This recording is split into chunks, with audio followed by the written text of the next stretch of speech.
ये कहानी है राजस्थान के विश्नोई गांव की। ये गांव पहले बहुत रसूखदार धनी था, लेकिन कुछ ऐसा हुआ जिसके बाद ये गांव गरीब होता चला गया। और आज इस गांव की ऐसी हालत है कि हर घर में खाने तक के लाले पड़े हैं। गांव के घर घर में रसोई में खाली बर्तन पड़े हैं। ना जाने हमारे पुरखों ने क्या पाप किया कि हमारी किस्मत ऐसी हो गई। हाँ रे, दिन ब दिन हम और गरीब होते जा रहे हैं। मेहनत करते हैं फिर भी पेट भरना मुश्किल हो गया है। कभी कभी लगता है ये धरती भी हमसे रूठ गई है। हमारी औलाद भी यही जिंदगी जिएगी क्या?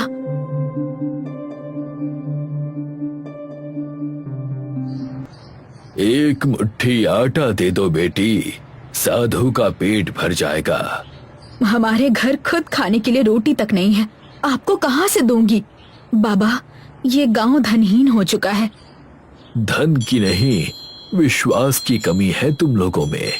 मैं तो देख रहा हूँ तुम्हारे गांव में सोने के घड़े गड़े हुए हैं। कहाँ? गांव के सूखे कुएं में। और इतना सोना कि तुम सब गांव वाले धनी हो जाओगे। लेकिन हम लोगों को कभी नहीं दिखा। तुम लोग उसे अपनी साधारण आंखों से नहीं देख पाओगे। वो तंत्र साधना से बंधा हुआ है। अगर तुम गांव वालों को खसाना चाहिए तो अमावस्या की रात नर बलि देनी होगी। हम नर बलि देने के लिए तैयार हैं। फिर तंत्र साधना की तैयारी करो।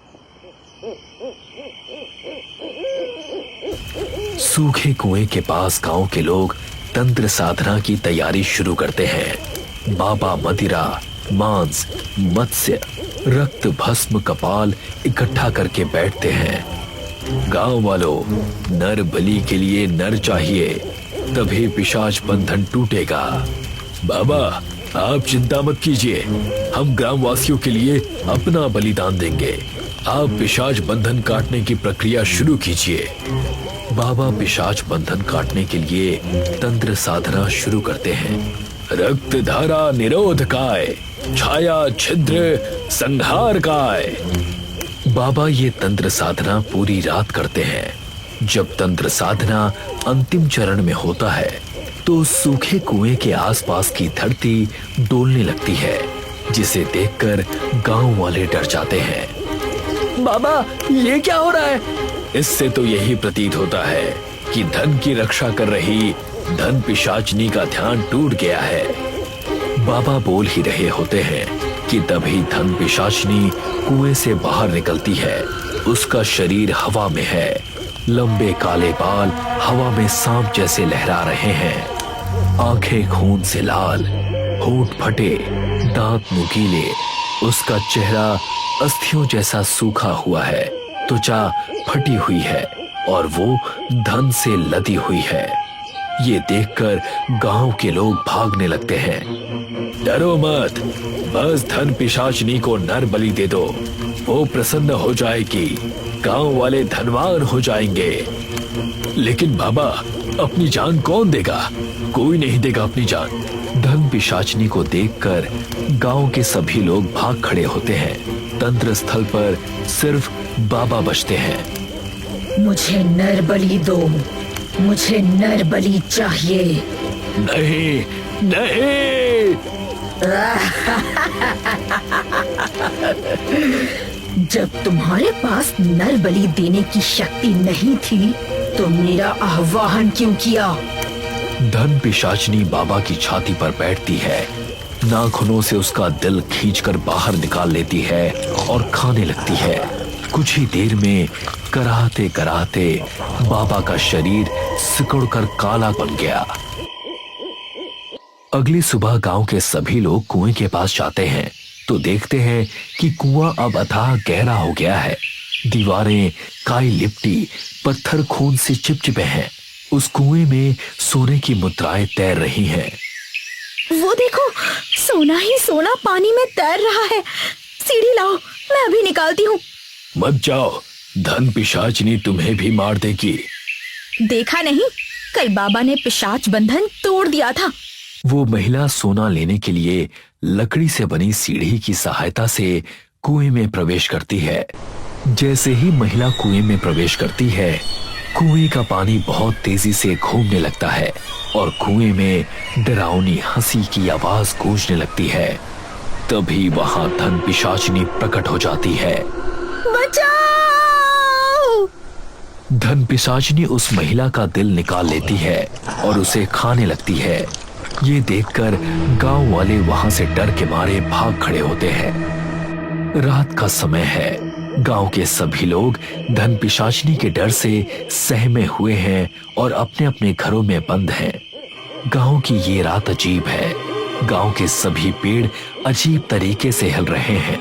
तो वहीं कुएं से डरावनी हंसी की आवाज आ रही है जो पूरे गांव में गूंज रही है। चुपचाप सो जाओ, घर से बाहर मत निकलना। गांव में धन पिशाचिनी लौट आई है। गांव के सभी लोग डर के मारे अपने अपने घरों से नहीं निकलते, लेकिन गांव में भूतिया हरकतें जारी हैं। एक बूढ़ी अम्मा सो रही है। तभी अचानक उसका बिस्तर हिलने लगता है।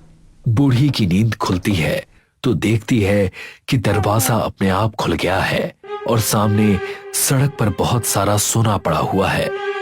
इतना सोना, लगता है गांव से कोई गुजर रहा होगा, उसके सोने गिर गए होंगे। वो बूढ़ी सोना लेने के लिए सड़क पर जाती है। तभी अंधेरे में धन पिशाचिनी की लाल आंखें चमकने लगती हैं और वो उस बूढ़ी औरत पर हमला कर देती है और उसका खून चूस लेती है। सुबह गांव के सभी लोग सड़क पर इकट्ठा हैं कि बुढ़िया वहां मरी हुई पड़ी है। इसे धन पिशाचिनी ने मारा है। हमें कुछ तो करना पड़ेगा, वरना ये तो सभी को मार देगी। चलो अघोरी बाबा के पास चलते हैं, वही कुछ उपाय करेंगे। प्रधान और गांव के सभी लोग अघोरी बाबा के पास पहुंचते हैं और उन्हें पूरी कहानी सुनाते हैं। हम लोगों ने लोभवश धन पिशाचिनी को जागृत कर दिया। वो गांव में आए दिन सबको मार रही है। उससे बचने का कोई उपाय बताइए। उपाय तो वो खुद बताएगी, चलो हमारे साथ। अघोरी प्रधान और गांव के सभी लोग कुएं की तरफ बढ़ते हैं जिसमें धन पिशाचिनी रहती है। अघोरी बाबा कुएं के पास खड़े होकर एक मंत्र पढ़ते हैं और विभूति कुएं में डालते हैं। जैसे ही विभूति कुएं में डालते हैं, उसमें से एक ज्वाला निकलती है और धन पिशाचिनी प्रकट हो जाती है। बता, तू गांव वालों को क्यों सता रही है? क्या चाहिए तुझे? मुझे नर बलि चाहिए। जो हम तुझे दे ही नहीं सकते, तू वो क्यों मांग रही है? अघोरी की ये बात सुनकर धन पिशाचिनी को गुस्सा आ जाता है और वो गांव के लोगों को मारने के लिए दौड़ पड़ती है। तभी अघोरी धन पिशाचिनी के शरीर पर भभूत फेंकता है, जिससे धन पिशाचिनी नीचे गिर जाती है। बता, इस गांव से जाने के बदले तुझे क्या चाहिए? मुझे काल सखा की बलि चाहिए। लेकिन मैंने तो सुना है कि काल सखा बचपन में ही मर गए थे। नहीं, वो मरा नहीं है, वो जिंदा है। मैं देख रही हूँ, वो अभी भी शमशान घाट में बैठकर तंत्र साधना कर रहा है। शमशान में कुछ लाशें जल रही हैं। शमशान में काल सखा बैठे हैं। उनके गले में अस्थि माला है, ललाट पर रक्त तिलक है, समाधि मुद्रा में है और नेत्र बंद है। चारों ओर खोपड़ियां हैं और कपाल में अग्नि जल रही है। मुझे उसकी बलि चाहिए, फिर मैं विष्णुई गांव से सदा के लिए चली जाऊंगी। धन पिशाचिनी ये कहकर वहीं विलीन हो जाती है।